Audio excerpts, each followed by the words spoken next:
ഹാപ്പിയാണ്. ഒരു 3 വർഷത്തെ പ്രണയം അതിപ്പോൾ ഇങ്ങനെ നല്ല രീതിക്ക് തന്നെ എല്ലാം സെറ്റായിട്ടുണ്ട്. ആളുടെ പേര് രഞ്ജു.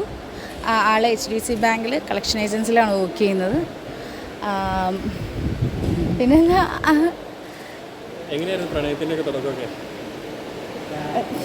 സോഷ്യൽ മീഡിയ വഴിയാണ്. ആക്ച്വലി ഞങ്ങളുടെ ഇടയിൽ ഒരു കോമൺ ഫ്രണ്ട് ഉണ്ടായിരുന്നു. അപ്പോൾ അങ്ങനെ ഒരു കണക്ഷൻ വന്നിട്ടുണ്ട്. പിന്നെ ശരിക്കും ആദ്യം ആരെ ഇഷ്ടം പറഞ്ഞത്? ഞാൻ തന്നെയാണ്. ആളെ ഇഷ്ടപ്പെടാനുള്ള കാരണം എന്താണ്?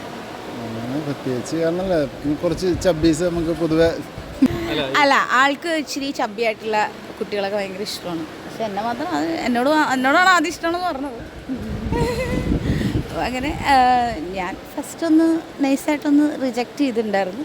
പിന്നീട് നമ്മൾക്ക് എപ്പോഴും നമ്മുടെ ലൈഫിൽ ഏറ്റവും വലിയൊരു മൊമെൻ്റ് എന്ന് പറയുന്നത് നമ്മളെപ്പോഴും നമ്മൾക്ക് ഇഷ്ടപ്പെടുന്ന ആൾക്കാരുടെ പുറകെയായിരിക്കും നമ്മൾ പോകുന്നത്. അപ്പം നമ്മളിഷ്ടപ്പെടുന്ന ആൾക്കാരുടെ നമ്മൾ ചെന്ന് കഴിയുമ്പം നമുക്ക് കിട്ടുന്നൊരു ലൈഫുണ്ടല്ലോ, ആ ലൈഫാണ് ഞാനിപ്പോൾ എൻജോയ് ചെയ്തുകൊണ്ടിരിക്കുന്നത്.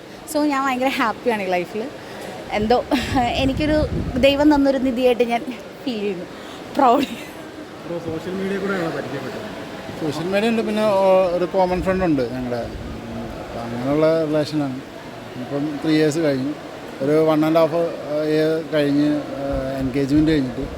പിന്നെ ടൈമുണ്ടല്ലോ എല്ലാത്തിനും. ഈ സോഷ്യൽ മീഡിയയിലും അല്ലാതെയൊക്കെ എന്ന് വെച്ച് കഴിഞ്ഞാൽ തടി കൂടിയവർക്ക് എപ്പോഴും ഭയങ്കര വിമർശനങ്ങളും കളിയാക്കലൊക്കെ നേരിടുന്നത്. അപ്പോൾ അങ്ങനെ കളിയാക്കലൊക്കെ നേരിട്ടിട്ട് വിവാഹമൊന്നും ഉണ്ടാവില്ല എന്നൊക്കെ ചിന്തിച്ചിട്ടുണ്ട് എപ്പോഴെങ്കിലും? അങ്ങനല്ല, നമ്മൾ അതിനെക്കുറിച്ചിട്ട് തിങ്ക് ചെയ്തിട്ടില്ല. ഫസ്റ്റ് ഓഫ് ഓൾ നമ്മുടെ അടുത്ത് ഇഷ്ടമാണെന്ന് പറഞ്ഞ് വരുന്നവരുടെ ഒരു മെൻറ്റാലിറ്റി എന്താണെന്നുള്ളത് നമുക്ക് മനസ്സിലാക്കാൻ പറ്റില്ല. ചിലപ്പോൾ അവർക്ക് ആ ഒരു സമയത്തുണ്ടാവുന്ന ഒരു എന്തെങ്കിലും ഒരു സംഭവമായിരിക്കും, അത് കഴിയുമ്പോഴേക്കും അത് തീർന്നു. അങ്ങനെ ഒരു റിലേഷൻഷിപ്പിലേക്ക് ഇത് അങ്ങനെ പോകാനായിട്ട് തോന്നിയിട്ടില്ല. പിന്നെയെന്ന് വെച്ചിട്ടുണ്ടെങ്കിൽ നല്ലതാണെങ്കിൽ അത് എങ്ങനെയൊക്കെ പോയാലും നമ്മളിലേക്ക് തന്നെ എത്തും. സോ ആ ഒരു ഇതാണ്, ഞാൻ റിജക്റ്റ് ചെയ്ത വ്യക്തിയാണ്. പക്ഷേ പിന്നീട് അത് എനിക്കുള്ളതായതുകൊണ്ടാണ് തിരിച്ച് വീണ്ടും എനിക്ക് അങ്ങോട്ടേക്കൊരു ഇഷ്ടം തോന്നിയത്. പിന്നെ ഞാനാണ് കേട്ടോ ആളെ പ്രപ്പോസൽ ചെയ്തത്. എന്നെ ഫസ്റ്റ് ഇഷ്ടമാണെന്ന് പറഞ്ഞ് അത് കഴിഞ്ഞിട്ട് ഞാൻ ഫെബ്രുവരിയിൽ വാലൻറ്റൈൻസ് ഡേയിൽ ആളെ പ്രപ്പോസൽ ചെയ്തു. പിന്നെ അതങ്ങ് ഫുള്ള് സെറ്റായി. ഈ നേരത്തെയൊക്കെ വെയിറ്റ് 120 കിലോ ആണെന്നൊക്കെ പറഞ്ഞിട്ട് സോഷ്യൽ മീഡിയയിൽ കണ്ടിട്ടുണ്ടായിരുന്നു. ഇപ്പോൾ കല്യാണത്തിന് വേണ്ടി വെയിറ്റ് എന്തെങ്കിലും വ്യത്യാസം വരുത്തിയോ? വെയിറ്റ് കുറച്ച് ഓട്ടമായിരുന്നു ഞാൻ. അതായത് അല്ലാതെ കുറയ്ക്കാനൊന്നും ശ്രമിച്ചിട്ടൊന്നുമില്ല. ടെൻഷൻ ഉണ്ടായിരുന്നു. കാര്യം ഞാനും ആണെങ്കിലും അവനാണെങ്കിലും ഇൻഡിവിജ്വലായിട്ട് തന്നെയാണ് കല്യാണങ്ങളെല്ലാം ഈ കല്യാണ കാര്യങ്ങളെല്ലാം തന്നെ ചെയ്തിരിക്കുന്നത്. സോ അതിൻ്റേതായ ഓട്ടപ്പാച്ചിലുകൾ ഉണ്ടായിട്ടുണ്ട് നല്ല രീതിക്ക്. അതിന് വേണമെങ്കിൽ ഒരു 5 കിലോ കുറഞ്ഞിട്ടുണ്ടോ, അല്ലാതെ ഒന്നും കുറഞ്ഞിട്ടൊന്നുമില്ല. ഈ രഞ്ജു ചേട്ടനെ ആയിരുന്നു ആദ്യം വന്ന പ്രപ്പോസൽ? അതെ അതെ. നേരത്തെ ആരെങ്കിലും പ്രണയം പറഞ്ഞിട്ടുണ്ടോ? പ്രണയമൊക്കെ ഉണ്ടായിട്ടുണ്ട്. പ്രണയം ഇല്ലാണ്ടിരിക്കാനൊന്നും ഇല്ലല്ലോ രഞ്ജു. പ്രണയമൊക്കെ ഉണ്ടായിട്ടുണ്ട്. പക്ഷെ ആ പ്രണയത്തിലൊന്നും ഞാൻ ഈ പറഞ്ഞ ഒരു പ്യൂരിറ്റി അല്ലെങ്കിൽ ആ ഒരു എന്താന്ന് പറയുന്നത് സത്യസന്ധത ഞാൻ കണ്ടിട്ടില്ല. കാര്യം ഞാൻ നേരത്തെ പറഞ്ഞില്ലേ, അവർക്ക് ആ സമയത്ത് തോന്നുന്ന ഫീലിങ്സ് എന്താണെന്നുള്ളത് നമുക്കറിയില്ല. അപ്പം അങ്ങനെയുള്ള വന്നിട്ടുണ്ട്, നമുക്ക് ഇല്ലാണ്ടൊന്നുമില്ല. ഞാൻ ഓൾറെഡി നല്ലൊരു ഇതിൽ ഫ്ലോപ്പായതാണ്. സോ എന്താണോ അതെല്ലാം കണ്ടിട്ടായിരിക്കും, അല്ലെങ്കിൽ എൻ്റെ വിഷമം കണ്ടിട്ടായിരിക്കും എനിക്ക് ഇതേപോലെ നല്ലൊരു പാർട്ട്ണറെ കിട്ടിയത്. ഞാൻ എന്നെ പൊക്കുന്നു, നീ എന്നെ പൊക്ക്. ആൾ പോസിറ്റീവായിട്ടാണ് എല്ലാ തിങ്കിങ്ങും. അത് തന്നെയാണ് നമ്മുടെ മെയിൻ. ഏറ്റവും കൂടുതൽ ഇഷ്ടപ്പെട്ടത് ഈ ചബ്ബിയാണെന്ന് പറഞ്ഞു, അതിൽ കൂടുതൽ ഇഷ്ടപ്പെട്ടത് എന്തായിരിക്കും ഉണ്ടാവുന്നത്?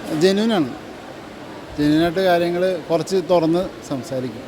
ചില സമയത്ത് അത് പ്രശ്നമായിട്ട് വരാം, എന്നാലും ഓൾമോസ്റ്റ് എപ്പോഴും തുറന്ന് സംസാരിക്കുന്നത് തന്നെയാണ് നല്ലത്. ആളുടെ ഫുഡിൽ ഇഷ്ടപ്പെട്ട ഫുഡ് എന്തായിരിക്കും? ഫുഡ് ആൾ നല്ല അടിപൊളിയായിട്ട് കുക്ക് ചെയ്യും. അത് തന്നെയാണ് എൻ്റെ ഒരു മെയിൻ വീക്ക്നെസ് ആയിട്ട് വന്നത്. ഫുഡ് ഒരുപാട് നമ്മളെ ഫ്രണ്ട്സിൻ്റെ ഇടയ്ക്ക് ആളായിരിക്കും കുക്കിങ്ങിൻ്റെ മെയിൻ. അപ്പം പിന്നെ സുഖമായിട്ട് നമ്മൾ അതിനകത്ത് വീഴും. നമ്മളും ഈ തടി വെച്ചതിന് ഇപ്പോൾ കല്യാണം നടന്നു, ഇനി സോഷ്യൽ മീഡിയയിൽ കളിയാക്കുന്നു, പക്ഷേ മോഡലിംഗ് രംഗത്ത് ഭയങ്കര ശ്രദ്ധേയമായിട്ട് നിൽക്കുന്നു. അപ്പോൾ എങ്ങനെയുണ്ട് മോഡലിങ്ങും കാര്യങ്ങളൊക്കെ ഇനി മുന്നോട്ടുണ്ടാവും? ആക്ച്വലി ഞാനൊരു ബ്രേക്ക് എടുത്തേക്കാണ് മോഡലിംഗ്. ആക്ച്വലി നല്ല രീതിക്ക് ബ്രേക്ക് എടുത്തിട്ടുണ്ട്. ഇനി രണ്ടാമത് ഇത് കഴിഞ്ഞിട്ട് വേണം ഞങ്ങൾക്ക് റീസ്റ്റാർട്ട് ചെയ്യാൻ വേണ്ടിയിട്ട്. കാര്യം ഞങ്ങൾ കുറച്ച് പ്രശ്നങ്ങളിലൊക്കെ കടന്നു പോകുമായിരുന്നു. അത് ഫാമിലി പരമായിട്ടല്ല, അല്ലാതെ ഞങ്ങളുടെ കുറച്ച് എന്താ പറയുക, ഞങ്ങളൊന്ന് പുറത്തേക്ക് പോകാനൊക്കെ ആയിട്ടൊരു പ്ലാനിങ് ഉണ്ടായിരുന്നു. ജസ്റ്റ് അതൊന്ന് ഫ്ലോപ്പായി. സോ അപ്പോൾ അത് കാരണം അതിൻ്റെ കുറച്ച് ഡിപ്രഷൻസൊക്കെ ആയിട്ട് കുറച്ച് നാൾ ഞങ്ങൾ ഭയങ്കര ഗ്ലൂമി ആയിരുന്നു. ഇപ്പോൾ ഇനി രണ്ടാമത് റീസ്റ്റാർട്ട് ചെയ്യണം. കുറച്ച് നല്ല നല്ല കാര്യങ്ങളൊക്കെ വീഡിയോസും ഫോട്ടോസും എല്ലാം വരും വെയിറ്റിംഗ്.